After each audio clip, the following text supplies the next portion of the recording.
There are very few things which immigrants have that Americans don't, and one of them is they get to live their first day in this country and remember it. First day in America. I mentioned this to a friend of mine, and she's like, "You might also live your last day in this country," which, going by the news, any day from now. But my first day in this country was very memorable. Exactly 7 years back, on the same day, at 1 a.m. in the night, I landed on Kennedy Airport, and the immigration officer asked me the standard question, "What's the purpose of your visit?" To which I said, "I want to live American dream." He looked at my face and smiled and said, "Yeah, we stopped doing that last Black Friday." A little disappointed, I took a cab and the cab driver told me, "Life is very hard in this country, so be very careful." I also did masters from NYU. So night was not going as expected until I reached this apartment 394 Baldwin Avenue, where my first official encounter happened. From the darkness, from the second floor, the most beautiful Indian girl came downstairs and opened the door for me. I mean, what are the odds? There are more than half a billion girls in India, and I'm pretty sure I have seen all of them. And I'm running into the most stunning one on my first day in this country. What are the odds? God bless America. Right after seeing her, I had two thoughts in my head. First one was, is every Indian girl this stunning in this country? And the second one was, am I going to be beautiful? I gave up on the first one when I went to college the next day, but I haven't given up on the second one because who knows, maybe one Black Friday I will suddenly wake up all sexy.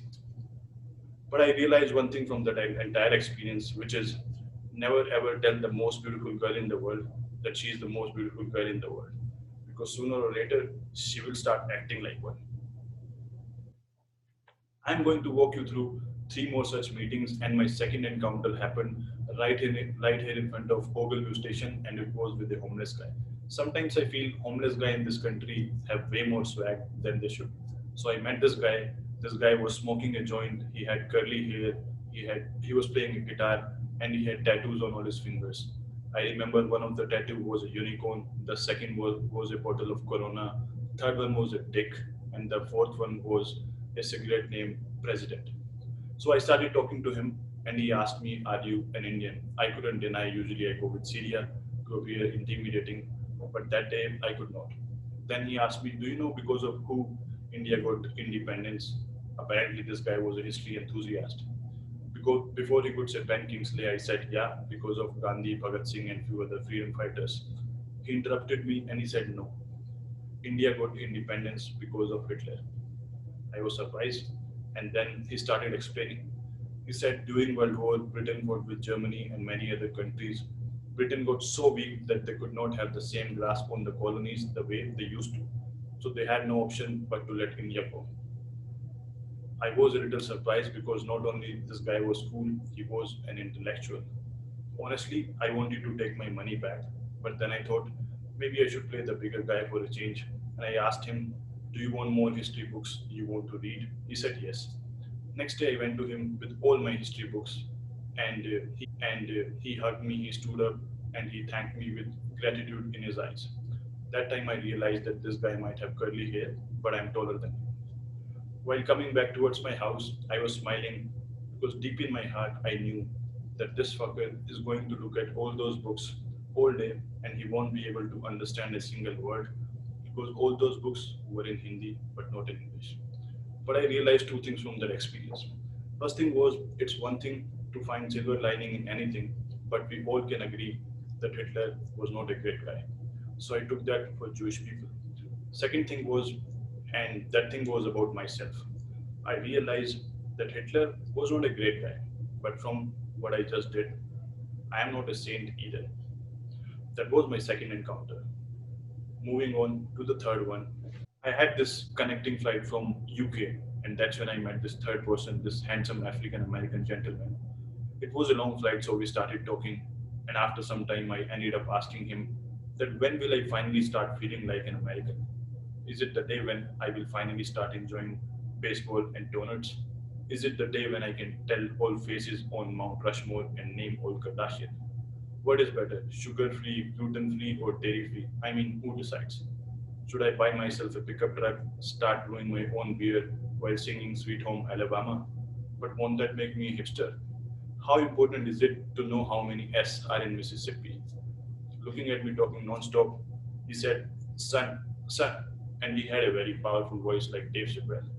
He said, "You don't need to know any of that stuff. All I know is that the good people of this country wake up every morning and they go after what they want without giving a single fuck to Mississippi. And that includes the people in Mississippi. Remember, in this country, you have the freedom to do what you want, to hear what you want, to see, listen, and speak what you want. But more important than that, you have the freedom to not do what you don't want. And the day any of that changes, I don't want to live in that America." Quite a few people in the flight gave him a standing ovation. Then he said the next thing, which was, "And if none of that works, you can always buy yourself a gun." And the flight was in panic mode. When he started explaining more, he said, "Don't get me wrong, son. Buy yourself a gun, go to a nice gun garage, blow some steam, and keep going after what you want. Because if Kardashians can do it, you might as well." And then, while this conversation was going on, my flight landed, and he said the coolest thing to me, which I can't forget to this day. He said, "I don't know when are we going to rub elbows next time, but till then, take it easy."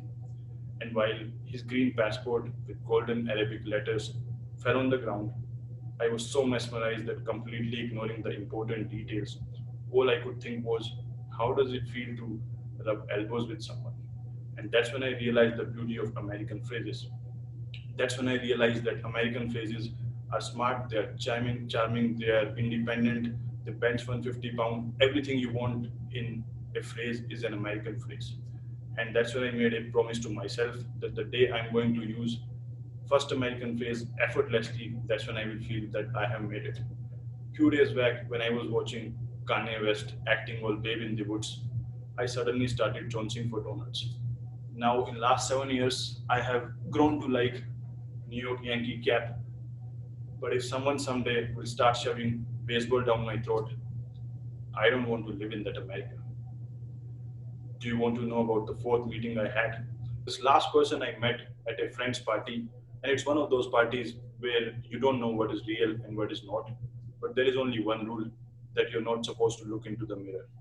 It's one of those times when your brain cells are almost dead, but somehow you're feeling you are having intelligent conversation. So one of my intelligent friends asked that, who do you think enjoys American luxuries to fullest? Are these the white supremacists, women rightly or wrongly accused of K-word, Hollywood celebrities, football player? And then there was this one stranger at the party. He said, it's none of them. And then he said, it's a dog who enjoys American luxuries to fullest. And then he started explaining and said, think about it. Dogs are never afraid of Republicans or Democrats. There are no mass shooting of dogs, even if all the dogs are gay somewhere in a nightclub in Florida. No one asks dogs to adopt Islam, Christianity, even random Scientologists don't bother them. Black, white, brown, Asian dogs, all are loved equally until they start acting like a bitch. And the irony is, when you're using the P word for a dog, there are 50% chances that she is one. But that's not the best part.